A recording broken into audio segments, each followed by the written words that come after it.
transactional, discussing about if you should increase the price with 2% or 3% next year. That's not the big thing to discuss.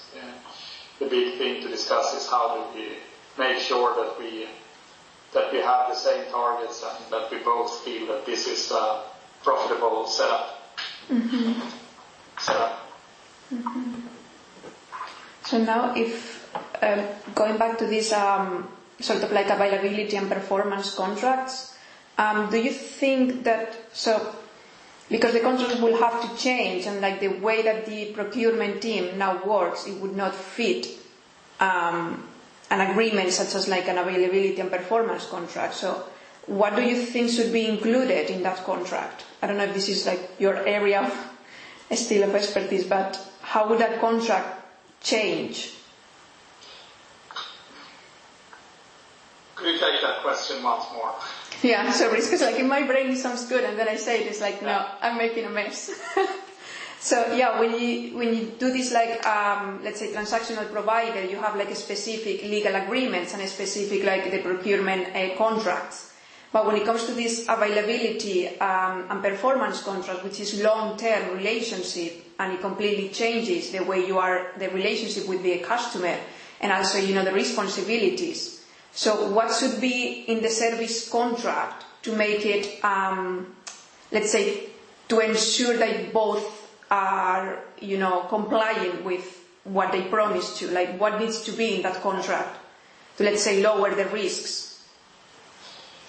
Yeah, lowering the risk is one thing, but I think I think again we should turn it around. We shouldn't lower the risk. We need to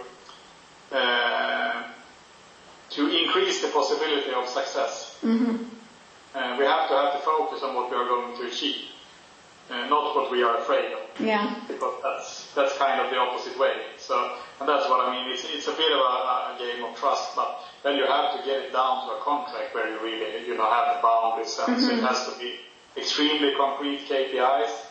And we have to be agreed on how we measure. So it's no discussion. I mean, this is the way we measure, and this is the KPI we are following, and this is the way we, decide the price or bonus or whatever the setup is.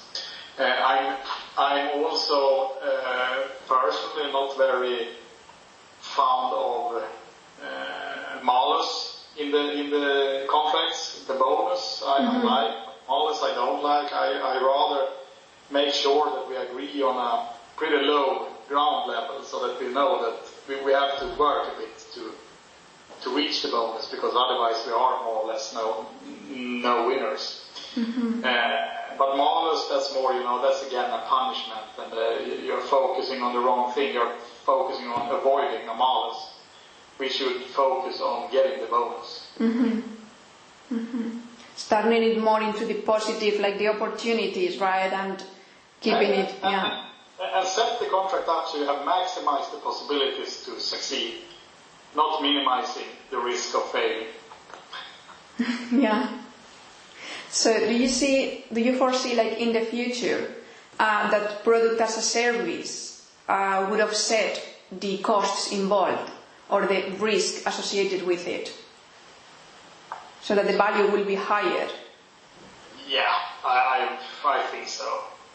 And I mean, the trend goes more and more to that. And I mean, we also have to understand that services in general is a shrinking, decreasing market, because we are better and better in producing things that should last as long as we want. So, I mean, again, bearings, for example, if you have the bearing from SKF in the right environment with the right power and everything, it should last for like 70 years.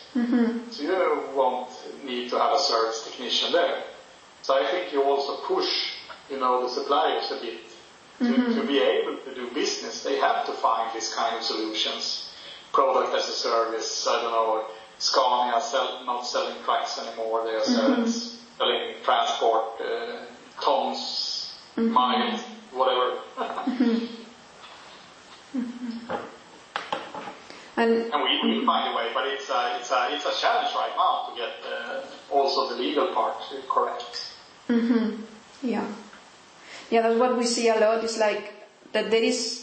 I mean, the companies recognize the opportunities, but at the same time, there are like these slow steps towards it, and it just feels like the journey doesn't move forward because there is like the internal problems within the customer organization, and then also the internal problems within the provider as to how to change it, into both coming into this product as a service, how to take the following step, let's say.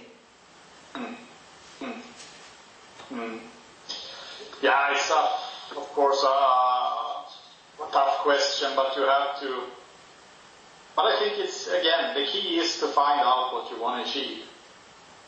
What is it that will bring value to if I'm the customer, what will bring value to me as a customer, and how can we decide that the value you create as a supplier or a partner with us is aligned with that, and it's really pushing my value up so that I'm prepared to also give you a share of it. Whether you have it as a profit sharing, or a price tag or whatever. But it's when I as a customer or a partner realize that this is really increasing the value for me, then I will also be prepared to make sure that my partner is profitable also.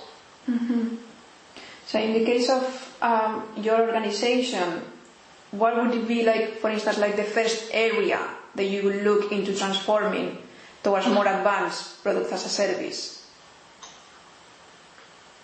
Yeah, that's a good question. I mean,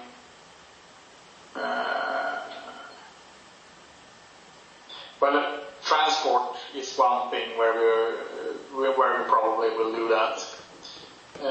Also because it's in one way simple that you understand that what I really need is I need that this paper roll or whatever it is moved from there to the port or wherever it is.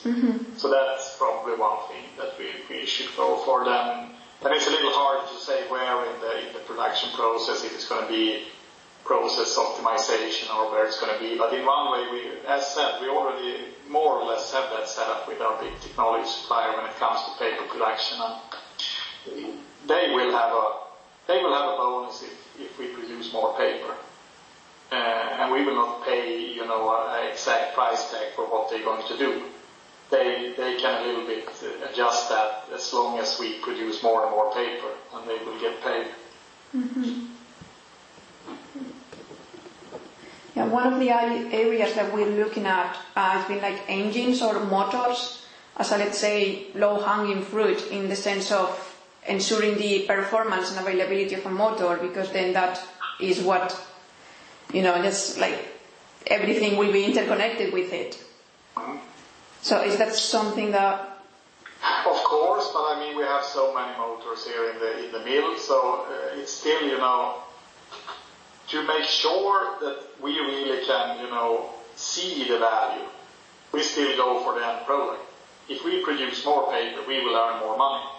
It's not 100% sure that we will earn more money because one motor is running.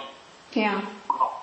It could be something. So that's why we still are on, really the end product there. If we can get more product out, then we prepare to pay bonuses. But absolutely, I can absolutely see that motor. But the problem in a mill is that there's so many motors and so many things that can be connected to each other. So that's why I say it's easier in one way to say transportation, because that's isolated so that we understand what's happening and so on. But I'm pretty sure that it's not far away when ABB and Siemens and these people can offer product as a service with their motors, for example. And maybe also like one of the challenges with the motors is like the different life cycles of the motors. So when it comes to, but it's still, I mean, we're running 24/7 all year long, so it's just just keep it running, and of course we need to change it somewhere here and there, but